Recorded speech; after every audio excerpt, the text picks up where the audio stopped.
So I wanted to wait basically till I finished each of the expansion packs, so to speak, the Lost and the Damned and the Ballad of Gay Tony. But thankfully, it's actually pretty long. One cool thing, you don't need the full version of Grand Theft Auto to play them. These are standalone games. And it's the same size as Liberty City and GTA4. You have the entire map to roam around in. Visually, they did improve it quite a bit. There's a new shadow engine. Well, not an engine, but there's a lot of new features for the shadows, and they do look much better. A lot of the bugs have been fixed from the GTA4 for PC. You know, there's a few new cars, new bikes, you know, kicking around. Basically, you get to see GTA4 through other characters' eyes, basically. Johnny Klevitz, which is a member of the Lost, you see him a few times in Nico's story, the main Grand Theft Auto storyline. You do a mission with him at the beginning for Elisabetta, and then later on you see him a few times. Now, they don't tell you too much about him. You only know that he's a biker and, you know, he's friends with Elisabetta and a few other minor details. You never really get to find out about this character, and it's amazing how you go through the storyline as Nico and, you know, you're so filled in with what's going on in his life that you forget that it's such it's a realistic world that, you know, everyone has their own story. And, you know, you play the game through Johnny's eyes, and you see Nico a few times during the game, and you do a mission with them here and there, and it's a parallel storyline. And the cool thing is now you get to learn a ton about all the different characters in this game that you meet as Nico and never really think twice about. Whereas with Johnny, you learn about, you know, why he is the way he is, and where he's come from, and the trials and tribulations that he has to go through in his own parallel storyline to the events in Grand Theft Auto 4, the original. It's actually really amazing. GTA 4, the first one, was an awesome, awesome game. It was just... It got a 10 from IGN, and those are super rare. The last game that got a 10, I think, was Zelda. And, you know, they gave GTA 4 a 10. This game got a 9.3, and it's definitely worth it. If you love the GTA 4 original game, or the GTA franchise, you will love this. As an expansion pack, so to speak, or, you know, a spin-off kind of thing, it's as good as the full game of GTA 4. I mean, so far I've been playing it for about 6-7 hours of gameplay, and it's still going. I'm still, you know, drawn into the story, and it's actually pretty decent for $40 to get 2 full games. I mean, I started playing the Ballad of Gay Tony a little bit, but the way it's supposed to chronologically be played: GTA 4, Lost and the Damned, and then the Ballad of Gay Tony. So I stopped playing the Ballad of Gay Tony and then started playing the Lost and the Damned, and it like I said, it's amazing how the stories all tie in. You learn so much more about Elisabetta and who else? There's quite a few people you learn about. Some of the people, the Mafia and GTA 4, the original, that you do work with as Nico, you do work with as Johnny, and you learn a lot about them and the people they associate with. A cool feature about Ballad of Gay Tony, my next video, or after my next few videos, because I do gameplays and stuff about this, and still gotta beat it. But the Ballad of Gay Tony, you go into a nightclub and you see Brucey and what's his name? Brucey and Roman dancing in the club, and they look like total losers. And you know, you're playing this character, I forget his name, but I'll talk more about that when I do the Ballad of Gay Tony. You're playing this guy who doesn't know these two people, and he just looks at them and formulates his own opinion, whereas I know basically everything there is to know about Roman and Brucey, but, you know, my character doesn't. And it's really cool to be like, hey, look who it is, but have them be as insignificant as the character you're playing when you're playing as, you know, Nico Bellic. Another funny feature. During the intro video of The Lost in the Dam, you're riding your bike with your motorcycle gang, and you're going to pick up your boss who's just gotten out of rehab. And on the way, a guy walks into another guy on the street and says, "Hey, watch it." And the guy that he walks in turns around, it's Nico.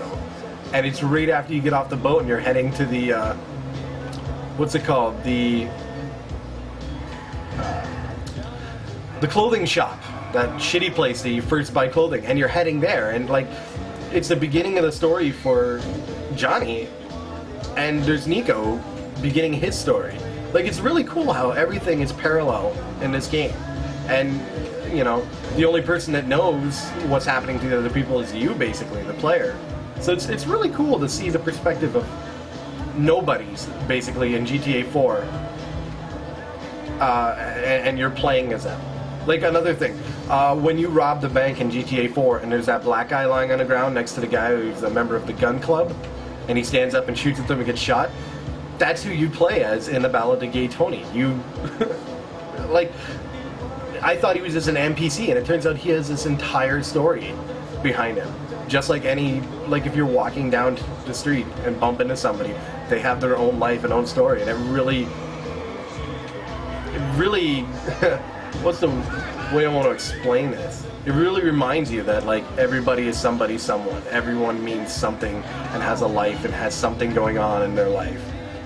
And that's so rare in a game because, I mean, this guy stealing the car, or, sorry, this guy I'm stealing the car from, probably has his own shit going on, but he's an NPC. You wouldn't think that, you know, he's just a fucking computer.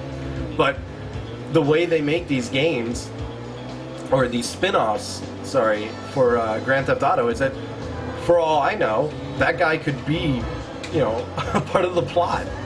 Just like, what's his name? Johnny Klebitz, that I'm playing as. He was just a biker dude that I did a mission to buy heroin from a crooked cop on Nico. And it turns out he's just got this huge thing going on, and that was just one small part of the picture for him. So it's really cool. I mean, like, if you love the GTA 4 story and original game and fell in love with the characters, you'll love these games, 100%. The voice acting's awesome, the story is amazing, the gameplay is just like GTA 4, only a little bit more polished. It's not as fidgety as it sometimes was for the PC version, where you go to get into a car or something and it would just run in a circle or do something stupid. Like I said, a lot of the bugs are fixed, have been fixed. I haven't had any stupid random crashes, no disappearing textures. They do give you a little bit more lenience when it comes to the graphics settings, which I'll show you now. I do have them turned down slightly. Everything's at very high except for shadow quality. If I put shadow quality very high, it tends to micro stutter a bit, considering it only uses one GPU of the 5970. So it's still a console port. It's still a little glitchy when it comes to running on a PC, where a PC is capable of much more than this game thinks it is, basically. But I mean, like, you can turn up the view distance, and I have 997 megabytes of resources. It does allow you to go significantly beyond that. I mean, it'll stop me at, let's see here, 1042. Actually, I fill out the meter at that point. If I turn this up, there we go, very high. Now let's see where it stops me at. 1064. So before, you'd only be able to go maybe 15 more than the recommended setting, but they have changed that a little bit, and it does run really well. I do have vertical sync on. You may notice I'm not running fraps, because I'm not too interested in the frames. I mean, just assume, you know, a good solid 50-60 frames. Same performance as, actually, to be honest, a little bit better performance than GTA 4 original for PC, due to the fact that they've kind of overhauled it and corrected a bit of the performance issues. Also visually, a lot better looking. There's also a little bit more detail on the environments and vehicles. Like I said, there are a few new vehicles, and also there are quite a few new guns. One very cool one is an automatic shotgun. I probably should have come to a complete stop. We've got about a minute left, so I'll show you that. This gun here. So there's quite a few new weapons, new cars, new bikes. Just, it's GTA 4, but a bit more polished, new storyline. If they can keep bringing out these standoff expansion packs, it'll keep everyone very, very busy until GTA 5 comes out. Any fan of the franchise will love these. I highly recommend them. This is just basically my personal thoughts on the game. I'll do some performance tests and whatnot in later videos, and when I beat the game, I'll give my, final thoughts. I'll do Lost and the Damned, or sorry, the Ballad of Gay Tony at the next couple of videos. I want to finish up with this, but this is basically what I feel about the game and what I think so far. Alright, so yeah. Anyways, yeah. Lost and the Damned, PC, awesome so far. Peace, bitches.